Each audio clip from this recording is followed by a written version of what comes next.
বুখারী শরীফের 963 নম্বর হাদিসের বর্ণনা। হযরত ইবনে ওমর রাদিয়াল্লাহু তাআলা আনহু যিনি ইসলামের দ্বিতীয় খলিফা হযরত উমর ইবনে খাত্তাব রাদিয়াল্লাহু তাআলা আনহুর সন্তান, উনি বলেন, কানা রাসূলুল্লাহ সাল্লাল্লাহু আলাইহি ওয়া আলিহি ওয়াসাল্লাম ওয়া আবু বকর ওয়া ওমর রাদিয়াল্লাহু তাআলা আনহুমা ইউসাল্লুনাল ঈদাইনি ক্বাবলাল খুতবাহ। আল্লাহর নবী হযরত আবু বকর সিদ্দিক রাদিয়াল্লাহু তাআলা আনহু এবং হযরত উমর রাদিয়াল্লাহু তাআলা আনহু, ওনারা তিনজন ইউসাল্লুনাল ঈদাইনি ক্বাবলাল খুতবাহ, ওনারা তিনজন দুই ঈদের নামাজ পড়তেন। ক্বাবলাল খুতবাহ, খুতবা দেওয়ার পূর্বে দুই ঈদের নামাজ পড়তেন। এই হাদিস দ্বারা বোঝা যায় যে ইসলামের মধ্যে দুইটা ঈদ, ইসলামের মধ্যে তিন নম্বর ঈদের কোনো সুযোগ নাই। আবু দাউদ শরীফের 1148 নম্বর হাদিসের বর্ণনা। আন জাবির ইবনে সামুরা রাদিয়াল্লাহু তাআলা আনহু قال সাল্লাইতু মান নবী সাল্লাল্লাহু আলাইহি ওয়া আলিহি ওয়াসাল্লাম।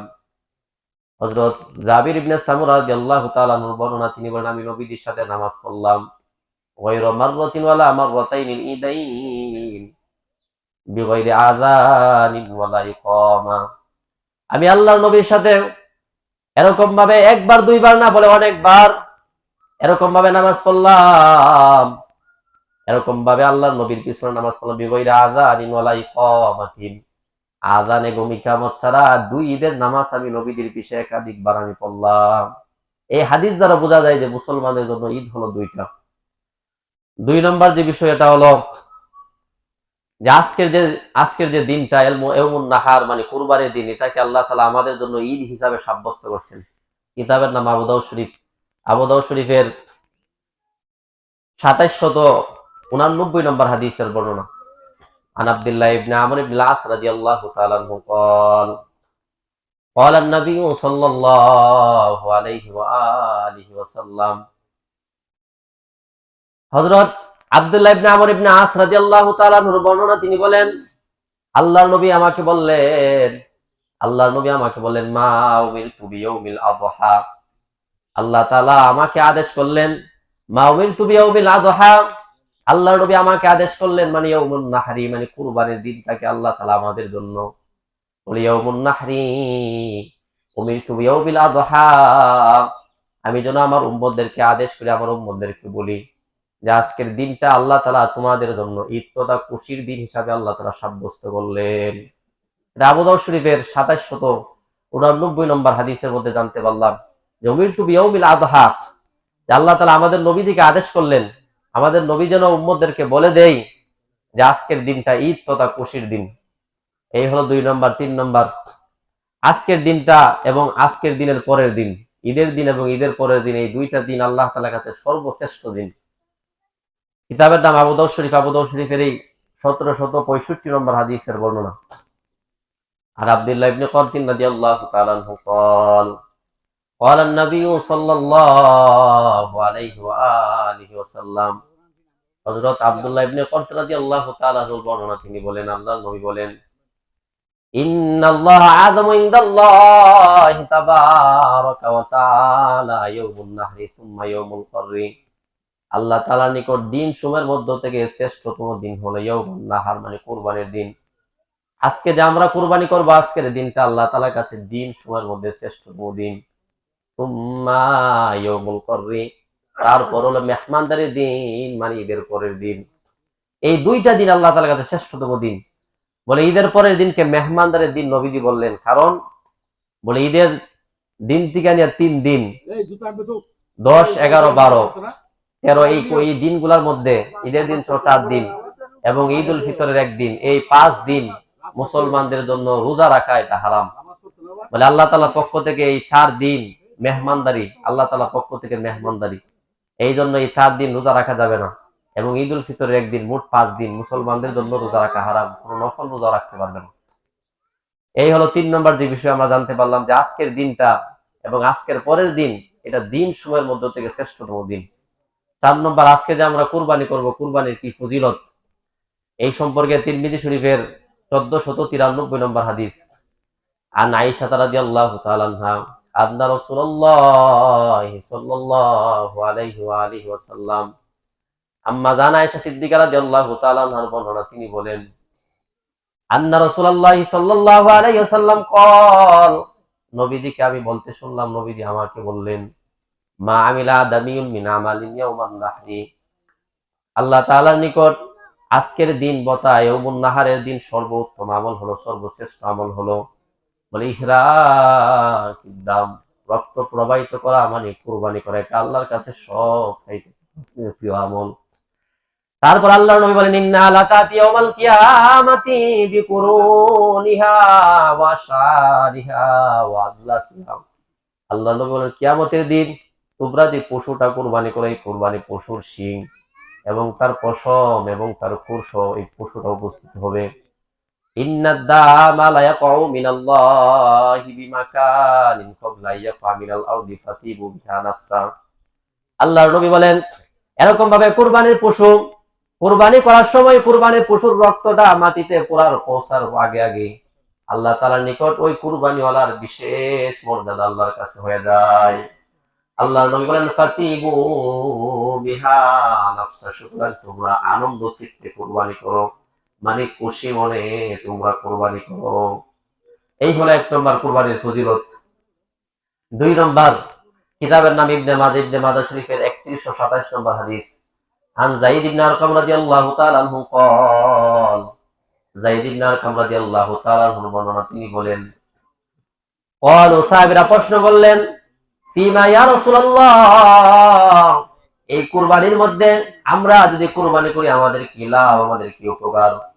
আল্লাহর নবী বলেন, বিকুল্লি শাআতিন হাসানা, আল্লাহ তাআলা তুমি যে পশুটা কুরবানি করবা এর প্রত্যেকটা পশমের বিনিময়ে আল্লাহ তোমাকে একটা করে নেকি দান করবেন। ক্বালু, সাহাবীরা আবার বলল, ফাসুফু ইয়া রাসূলুল্লাহ, আমাদের পশুর মধ্যে তো অনেকগুলা পশুর মধ্যে পশম বেশি দেখা যায়, ওই পশুগুলা সম্পর্কে আপনি কি বলেন? আল্লাহর নবী বলেন, নবীজি বলেন, আসুফু বিকুল্লি শাআরাতিন মিনাস সুফি হাসানা, এই পশুগুলাও যদি তোমরা কুরবানি করো, পশম বেশি যে পশুগুলা এইগুলা কুরবানি করলো, প্রত্যেকটা পশমের বিনিময়ে আল্লাহ তোমার আমলনামায় একটা করে নেকি দান করবেন। এই জন্য কুরবানির সময় পশম বেশি দেখে কুরবানির পশু কুরবানি করা এটা উত্তম। কারণ প্রত্যেকটা পশমের বিনিময়ে আল্লাহ তাআলা আমাকে আপনাকে নেকি দান করবেন। আরেকটা বিষয়, এটা হলো যে কুরবানির পশুর রক্ত মাটিতে পড়ার আগে আগে আল্লাহ তাআলা কুরবানিওয়ালার জীবনের সমস্ত গুনাহগুলো আল্লাহ মাফ করে দিবেন। এই জন্য কুরবানিওয়ালা যে কুরবানি করবে তার জন্য কুরবানির পশুর কাছে থাকা জরুরি, আবশ্যক। যদি পুরুষ হই, মহিলা হলে জরুরি নাই, দরকার নেই। কিতাবের নাম হলো মুস্তাদরাকে হাকিম, এই কিতাবের 7524 নম্বর হাদিস। এই হাদিসের বর্ণনাকারী হযরত আবু সাঈদ খুদরী রাদিয়াল্লাহু তাআলা আনহু। আর নবী সাঈদ খুদরী রাদিয়াল্লাহু তাআলা আনহু قال, قال رسول الله صلى الله عليه وآله وسلم, হযরত আবু সাঈদ খুদরী রাদিয়াল্লাহু তাআলা আনহুর বর্ণনা, তিনি বলেন, আল্লাহ নবী হযরত আয়েশা, হযরত ফাতেমা রাদিয়াল্লাহু তাআলা আনহাকে আল্লাহ নবী বলেন, ইয়া ফাতেমা কুবিলা উদিয়াতিকি, হে ফাতেমা তুমি তোমার কুরবানির পশুর কাছে গিয়ে দাঁড়াও। কুবিলা উদিয়াতিকি ফাইন্না লাকি বিআউয়ালি কতরাতিন তাকতুরু মিন দামিহা। আল্লাহ নবী বলেন, কেন জানোনি? তোমার যে পশুটাকে তুমি কুরবানি করবে, এই পশুটার প্রথম ফোঁটাটা মাটিতে পড়ার সাথে সাথে ইউগফার লাকি মা সালাফা মিন যুনুবিক, আল্লাহ তাআলা তোমার অতীতের সমস্ত গুনাহগুলো আল্লাহ তাআলা মাফ করে দিবেন। এই জন্য তুমি দাঁড়াও।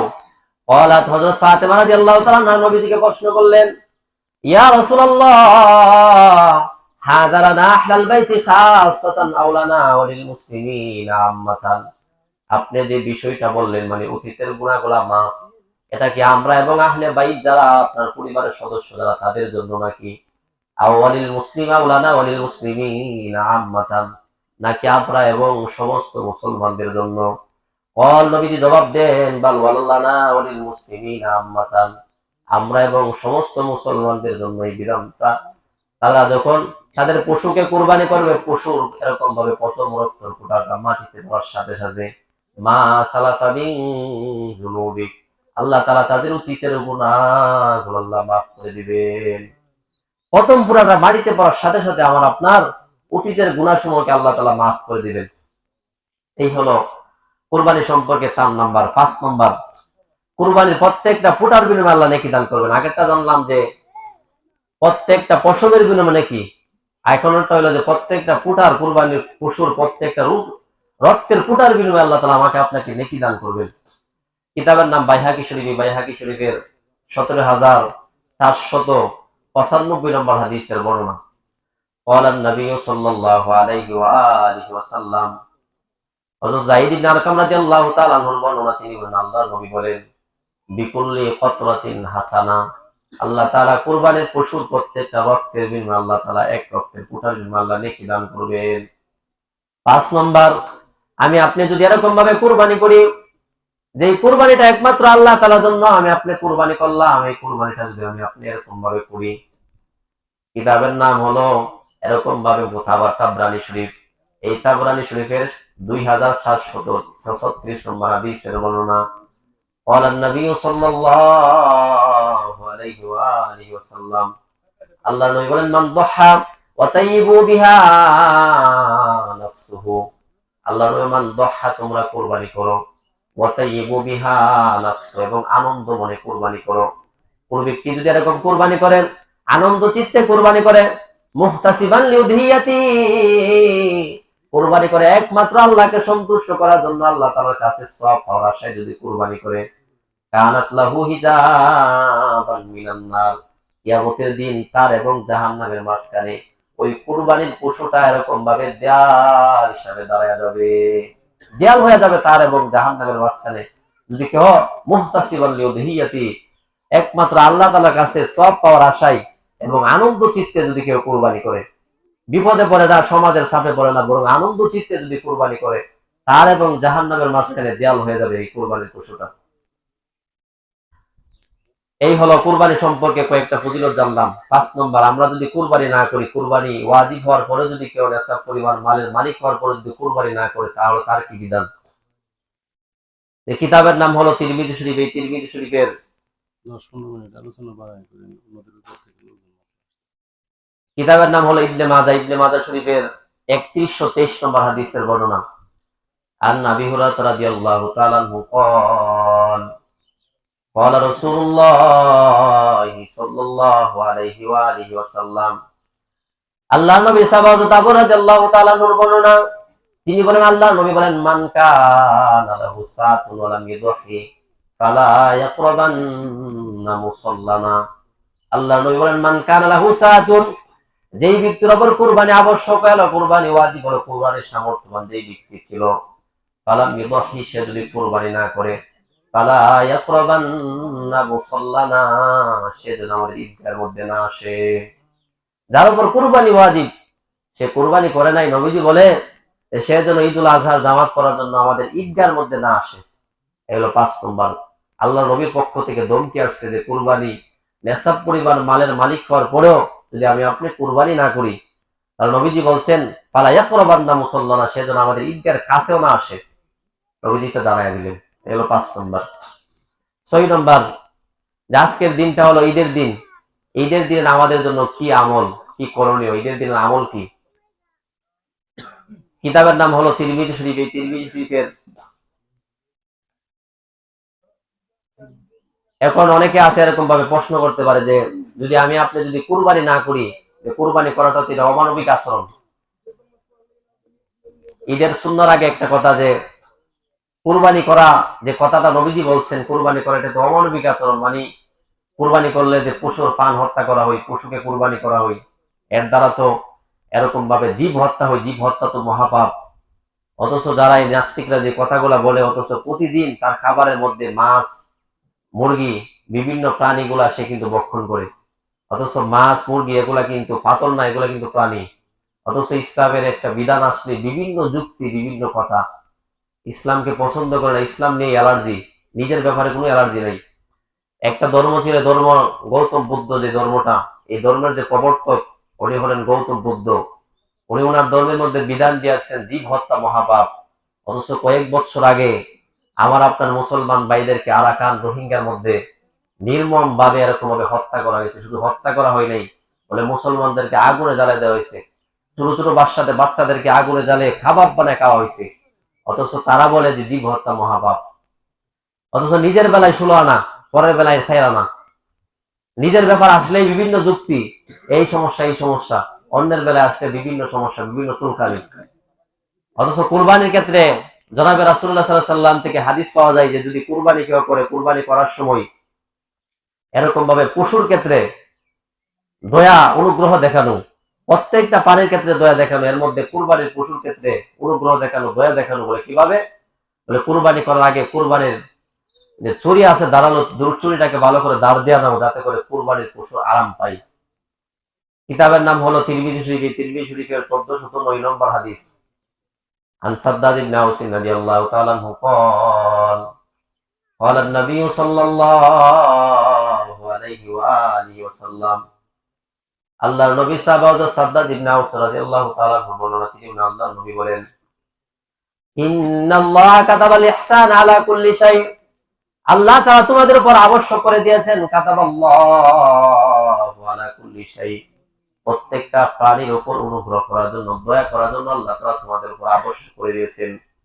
আল্লাহর নবী বলেন, ফাইদা কাতালতুম ফাহসিনুল কিতলা, তোমরা যখন কাউকে কিসাসের জন্য বা জিহাদের ময়দানে যখন কাউকে হত্যা করবা, ফাহসিনুল কিতলা, ওই শত্রুকে তোমরা উত্তম ভাবে এরকম ভাবে হত্যা করো। ওয়াইদা যাবাহতুম ফাহসিনুল যিবহা, ওয়াইদা যাবাহতুম, আর যখন তোমরা কোন একটা পশু এরকম ভাবে কুরবানি করবা, জবে করবা, ফাহসিনুল যিবহা, উত্তম ভাবে জবে করো। আমি আপনি উত্তম ভাবে কিভাবে কুরবানি করব এই সম্পর্কে নবীজি পরেই বলেন। নবীজি বলেন, ওয়ালিউহিদ্দা আদুকুম শাফরাতাহু ওয়ালিউরিহ যাবিহাতাহু, তোমাদের মধ্যে যে কুরবানি করতে চায়, ওয়ালিউহিদ্দা আদুকুম শাফরাতাহু, সে যেন তার এরকম ভাবে ছুরিকে ভালোভাবে ধারালো করে নেই। ওয়ালিউরিহ যাবিহাতাহু, আল্লাহর নবী বলেন ধারালো করার দ্বারা ওই কুরবানির পশুর আরাম পায়। ছুরি যদি দাঁড়ানো হয় কুরবানির পশু আরাম পায়, আপনি ডাক্তারকে বলবেন রিসার্চ করার জন্য, গবেষণা করার জন্য।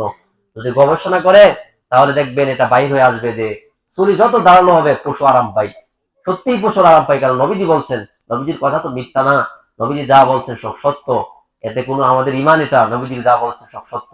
নবীজি যা বলছেন, বলে ওয়ালিউহিদ্দা আহাদুকুম শাফরাতাহু, কুরবানির ছুরি যদি দাঁড়ানো হয়, ওয়ালিউরিহ যাবিহাতাহু, তাহলে এই কুরবানির পশুটা আরাম পায়। এটা সত্য ঘটনা, এটা সত্য।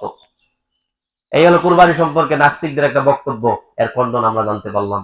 6 নম্বর। 7 নম্বর, আজকে যে ঈদের দিন, ঈদের দিনের সুন্নাহ কি? কিতাবের নাম বুখারী শরীফ। বুখারী শরীফের 5545 নম্বর হাদিস। আরেকটা বর্ণনা বুখারী শরীফের 951 নম্বর হাদিস। এই দুই কিতাবের বর্ণনা। বর্ণনাকারী নবীজির সাহাবা হযরত আবু হুরায়রা রাদিয়াল্লাহু তাআলা উনি বলেন, আর নবী হুরায়রা রাদিয়াল্লাহু তাআলা قال قال رسول الله صلى الله عليه وآله وسلم, আল্লাহর নবী বলেন, ইন্না আউওয়ালা মা নাবদাউ বিহি ফি ইয়াউমিনা হাযা আন নুসাল্লিয়া সুম্মা নারজিয়া ফানানহারা মান ফাআলা ফাকাদ আসাবা সুন্নাতানা।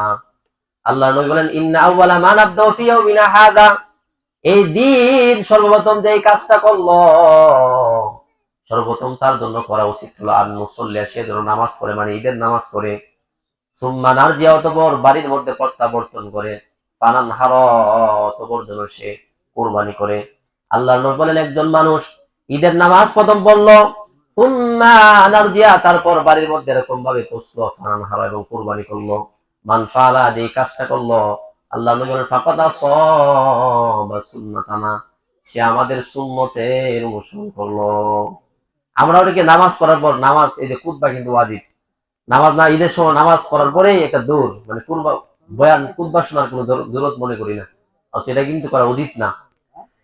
এটা কুরবানি সম্পর্কে আরেকটা সুন্নাহ সম্পর্কে জানি, যে বুখারী শরীফের 986 নম্বর হাদিস, যে নবীজি কুরবানি ঈদের নামাজ পড়ার পর নবীজি কিভাবে বাড়িতে যাইতেন, এই সম্পর্কে হাদিস আসছে।